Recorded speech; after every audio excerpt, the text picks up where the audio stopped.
দেৰিয়ে হৈ গ'ল মানে এতিয়া দেখিছানে তোমাক সোনকালে উঠিব দিলে সোনকালে নুঠা নহয় এতিয়া স্কুললৈ যদি দেৰি হয় ময়ে গালি শুনিব লাগিব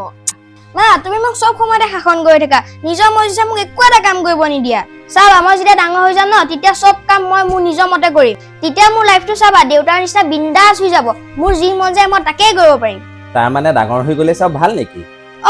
ডাঙৰ হলে ভাল যেনেকে তুমি এতিয়া নিজে টকা ইনকাম কৰি নিজে খৰচ কৰা ওলৈ যোৱা তলৈ যোৱা ইটো কিনা সিটো কিনা যি মন যায় তাকে কৰা তাৰ মানে ডাঙৰ হলে ভাল চাবা মই যেতিয়া ডাঙৰ হ'ম ন মই তেতিয়া তেনেকুৱা কৰিম তেতিয়া মোক কোনেও গালিও নাপাৰে ঠিকেই কৈছা কিন্তু এটা কথা আমাৰ বয়সৰ মানুহে এতিয়া এটা কথাই চিন্তা কৰোঁ যে আকৌ যদি আমি সেই সৰুকাললৈ উভতি যাব পাৰিলোহেঁতেন সৰুকালৰ জীৱনটো কিমান যে স্বাধীন আছিল কিমান যে ফূৰ্তি আছিল ৰাতিপুৱা শোৱাৰ পৰা উঠাৰ লগে লগে মায়ে খাবলৈ বস্তু আনি দিয়ে তাৰপিছত মায়ে আকৌ স্কুললৈ যাবলৈ ৰেডি কৰি দিয়ে আকৌ স্কুলৰ পৰা অহাৰ পিছত কিবা এটা খাই লৈ পেলাই আকৌ লগৰবোৰৰ লগত খেলিবলৈ যাওঁ খেলি আহি টিভি চাওঁ আকৌ টিউচন কৰোঁ টিউচন কৰি আহি পেলাই সন্ধিয়া অলপ দেৰি পঢ়ি আকৌ ভাত খাই শুই যাওঁ তেতিয়া কিন্তু মোক কোনেও কোৱা নাছিল যে বাবা 100 টকা এটা দেচোন ঘৰৰ কাৰণে পাচলি কেইডালমান লৈ আহচোন চাউল কেইটামান লৈ আহচোন দালি লৈ আহচোন কাৰেণ্টৰ বিলটো দেচোন ইটো দেচোন সিটো দেচোন পইচা অলপ দেচোন কিন্তু এতিয়া ডাঙৰ হৈ পেলাই সেইবিলাক কথা যেতিয়া আমি শুনো তেতিয়া এনেকুৱা লাগে যেন ঘৰ বাহিৰ ক'ৰবালৈ গুচি যাওঁ নেকি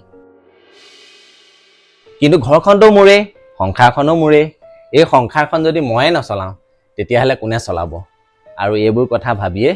মই আকৌ থমকি যাওঁ কিন্তু তুমি আকৌ কৈছা যে ডাঙৰ হৈ গ'লে সব ভাল ৰিয়ান তুমি এতিয়া সৰু হৈ আছা গতিকে তুমি এই সৰুকালৰ জীৱনটোৱে ভালদৰে এনজয় কৰি লোৱা পিছত যেতিয়া মোৰ নিচিনা আকৌ ডাঙৰ হৈ সংসাৰৰ সকলো দায়িত্ব নিজৰ কান্ধৰ ওপৰত ল'ব লাগিব তেতিয়া তুমি অনুভৱ কৰিবা যে মই যদি আকৌ সেই সৰুকাললৈ উভতি যাব পৰাহেঁতেন লগৰবোৰৰ লগত খেলিব পৰাহেঁতেন ফূৰ্তি কৰিব পৰাহেঁতেন কিন্তু সেইবোৰ দিন আৰু কেতিয়াও ঘূৰি নাহিব এতিয়া মই বহুত টকা ইনকাম কৰোঁ কিন্তু সেই আগৰ স্বাধীনতা নাই যিটো মই সৰুকালত পাইছিলোঁ